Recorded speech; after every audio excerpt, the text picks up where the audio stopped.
Hello, Short-Term Missions Office of Cornerstone University. Thank you for joining my group and me for this presentation concerning cross-cultural nonverbal communication. Today, we will be briefing you on whether or not it is important to prepare students that are going on mission projects or other international trips to understand cross-cultural nonverbal communication. We will be taking time to dissect two articles to help answer our leading question. After looking at the articles, we will incorporate how a biblical worldview comes into play when taking a closer look at the topic of nonverbals. Following will be a short video clip from David Livermore. David Livermore is the Executive Director of the Global Learning Center at Grand Rapids Theological Seminary. In the video, he will talk about cultural intelligence.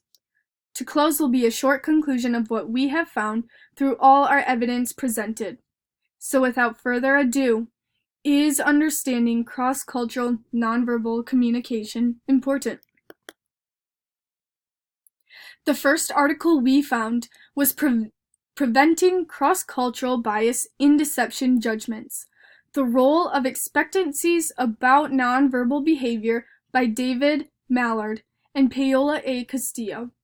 The article focuses on the fact that every culture has specific cultural norms. The debate is whether or not informing people about cultural differences in nonverbal communication is beneficial, and if that could potentially eliminate cross-cultural bias in deception judgments.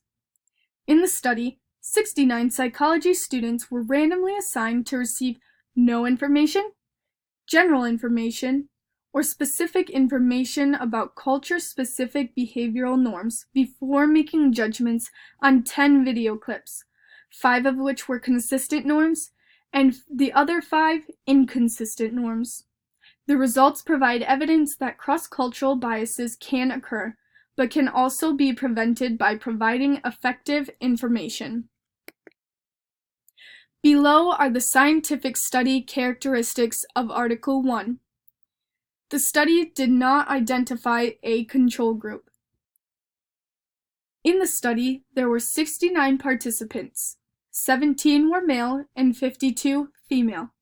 All the participants were studying psychology from an Australian university.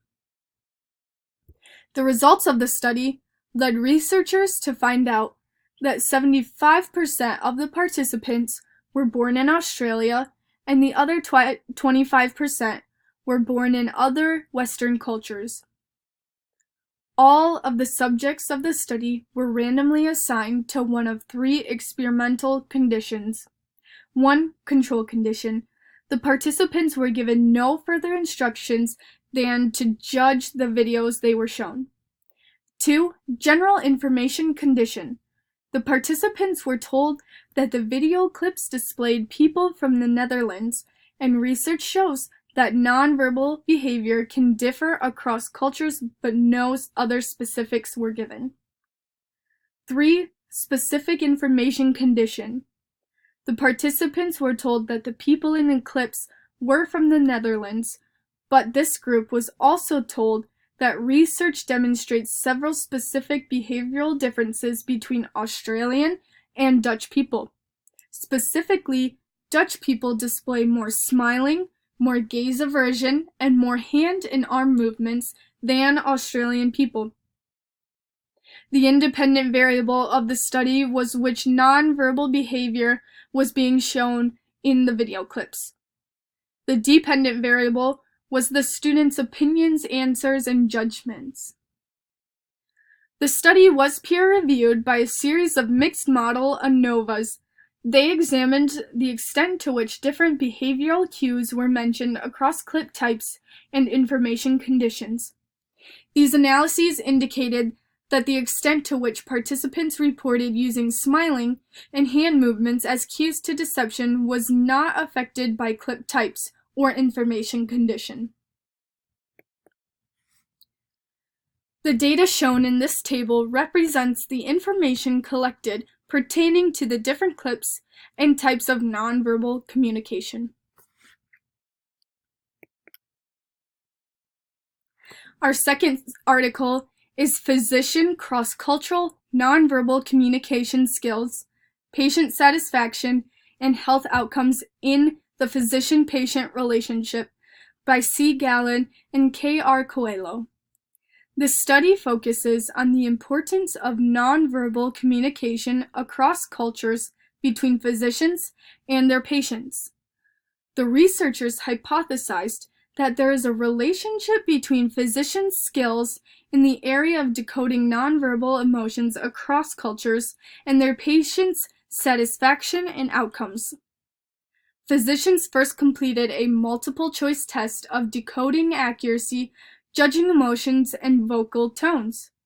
Patients then filled out a survey reporting on satisfaction and health outcomes with their physicians. Scores from the physician's test were correlated with scores from the patient survey, which showed that regardless of ethnicity, physicians were more accurate at rating Caucasian faces and vocal tones. The ability to decode a patient's nonverbal emotional expressions, particularly for a patient of a different cultural background, contributes greatly to patient satisfaction with their physician.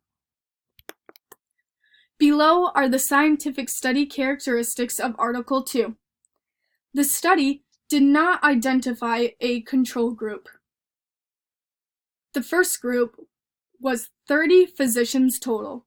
There were 18 men and 12 women. 16 of the 30 were Caucasian and 14 were South Asian. The second group, 60 patients total. 27 men and 33 women. 30 of which were Caucasian and 30 South Asian. The physicians were recruited from local hospitals, medical centers, community clinics, and educational institutions with clinical practices in the San Francisco Bay Area of California. The patients were recruited from each of the physicians studied. Also, only physicians who worked as a practicing medical doctor in a hospital or clinical setting for at least 4 years and had lived in the U.S. for at least 5 could be considered for this study, and the patients recruited from clinic lobbies, organizations, and hospitals of the respective physician. The independent variable was different interactions and conversations between the physicians and the patients. The dependent variable was the varying reactions and facial expressions from the videos that were analyzed. Finally, the study was peer-reviewed by self-report surveys that each patient filled out following. The article provided an example of what each patient had to fill out after they went through the study. This was for the patients to be peer-reviewed on their work in the study.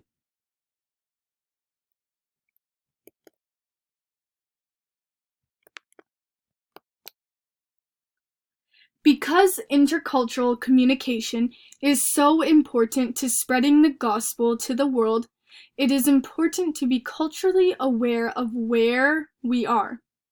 As we saw in these articles, nonverbal cues are an essential part of communication in every culture. That is why, as Christians, we should do our best to learn and understand the differences in the ways communicating is different than our own in the culture we are going to. We don't want to portray the love of Christ in a bad way, and it is important to meet people where they are at in order to build their trust. Communication is far more complex than we realize. Everything we do is communicative. Persuasion, whether we see it or not, is behind everything we do, especially when we are participating in the mission of God. It affects how we choose to hold ourselves and how we choose to work with others. If we truly had a heart to share God's love with His people, then we would do our best to conform to the state of where they are at. This includes their culture and ways of communicating. 1 Corinthians 9:19 through 23 says, "For though I am free from all, I have made myself a servant to all, that I might win more of them. To the Jews I became as a Jew in order to win Jews. To those under the law I became as one under the law, though not being myself under the law, that I might win those under the law. To those outside the law I became as one outside the law, not being outside the law of God, but under the law of Christ, that I might win those outside of the law. To the weak I became weak, that I might win the weak.